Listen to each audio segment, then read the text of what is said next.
The bell in the fort's watchtower is ringing before dawn has fully broken, and the harbor is already alive. Ropes groan against wooden hulls as a Dutch West India Company ship eases toward the dock, her sails slack in the thin morning wind. On the waterfront, a chorus of voices rises in Dutch, Walloon French, Portuguese, and fractured English, merchants haggling over barrels of tobacco and stacks of beaver pelts before the tide turns.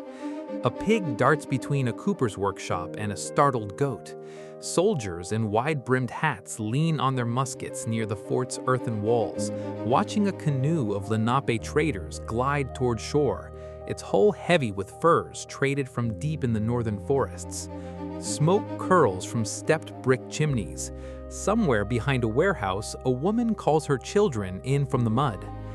This is New Amsterdam, a settlement of fewer than 1,500 souls, clinging to the southern tip of an island the Lenape call Manhattan, standing at the edge of an empire it does not yet know it is about to lose.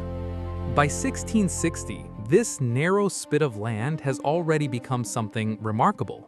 Manhattan is a place of rolling hills, dense oak and hickory forest, and freshwater ponds that will one day vanish beneath a city, but for now sustain deer, wild turkey, and the fish that fill the surrounding rivers.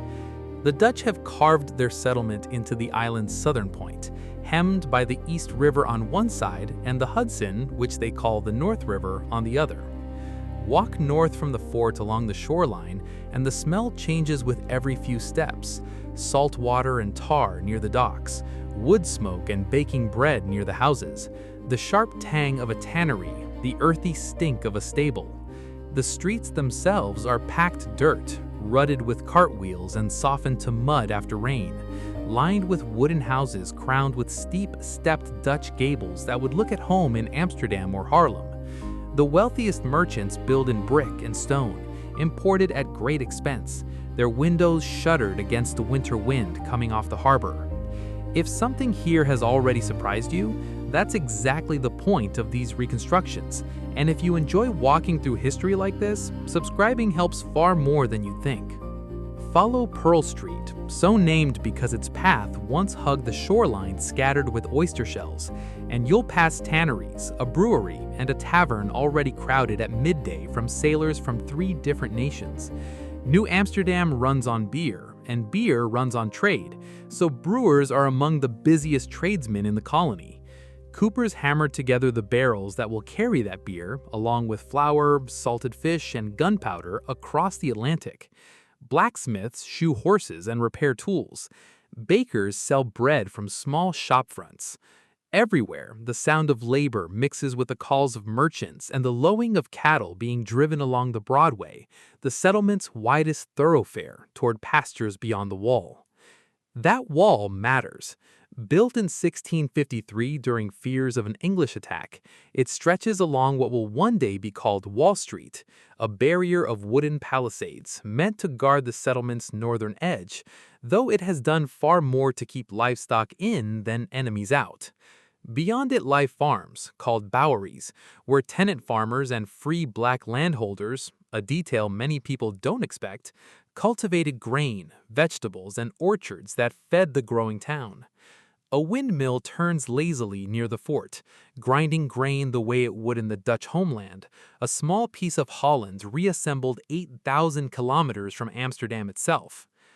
Governing all of this is Director General Peter Stuyvesant, a stern, one-legged veteran of Dutch military campaigns in the Caribbean, who arrived in 1647 determined to bring order to a colony he considered undisciplined. Stuyvesant answers not to a king, but to the Dutch West India Company, a private trading corporation whose primary interest is profit, not settlement. Under his rule, the colony has a council, a system of taxes and trade regulations meant to protect the company's monopoly on furs and goods, and a shout, part sheriff and part prosecutor, to enforce the law. Stuyvesant has fought bitterly and often unsuccessfully against religious dissent, yet by 1660, New Amsterdam already holds Reformed Dutch congregations, Lutherans, Jews who arrived in 1654 fleeing Portuguese Brazil, and a scattering of Catholics and Quakers worshiping quietly despite his objections.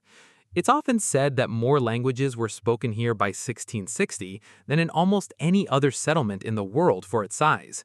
Some counts run as high as 18, a staggering fact for a town smaller than a single modern city block. What surprises people most about this era is exactly this diversity. The company recruited settlers wherever they could find them, and New Amsterdam absorbed Walloons, Germans, Scandinavians, English, Africans both enslaved and free, and indigenous traders who moved through the settlement daily.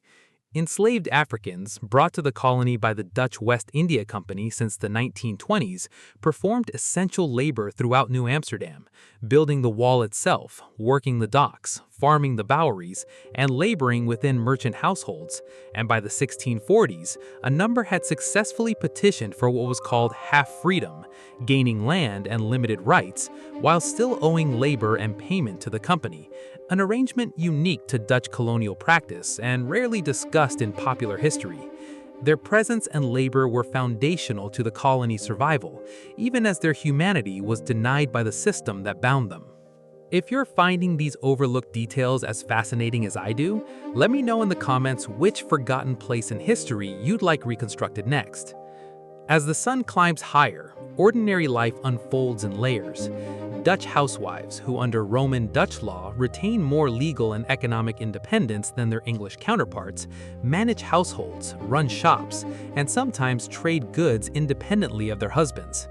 Children chase each other around drying fish racks. A farmer leads an ox cart loaded with cabbages toward the market near the fort, while a fisherman hauls a net glistening with striped bass fresh from the East River. Fur traders, some of them Native Americans from the Esopus or Mohawk nations, negotiate prices in a mixture of Dutch, English, and native trade languages, exchanging beaver pelts for cloth, kettles, and tools. Relations with neighboring native peoples remain uneasy. Memories of earlier violent conflicts, including brutal fighting in the 1940s, linger beneath the surface of daily trade, a fragile peace maintained more by mutual economic need than trust.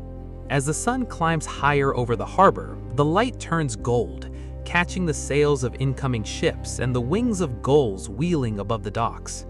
Wood smoke thickens as families prepare evening meals of stewed meat, rye bread, and whatever the season provides. Oysters in autumn, corn and squash grown in gardens tended in the native tradition, salted pork through the winter months. If the details of a meal like that make you appreciate the craftsmanship behind reconstructing them, a like on this video goes a long way in supporting more of it. As dusk settles, lanterns begin to glow behind small glass windows, and the sounds of the harbor soften into the creak of rigging and the distant call of a night watchman. None of the people drifting home through these muddy streets know that in 4 years, English ships will appear in the harbor, and Stuyvesant, against his own fierce instincts, will surrender the colony without a shot fired. They do not know their Dutch town will be renamed for an English duke, and the language filling these streets tonight will fade from daily use within a generation. Tonight, they only know the tide, the smoke, the bell, and the ships creaking against the dock. The same ships, the same bell, the same uneasy peace that greeted the very first light of this very same morning, rising once again in New Amsterdam.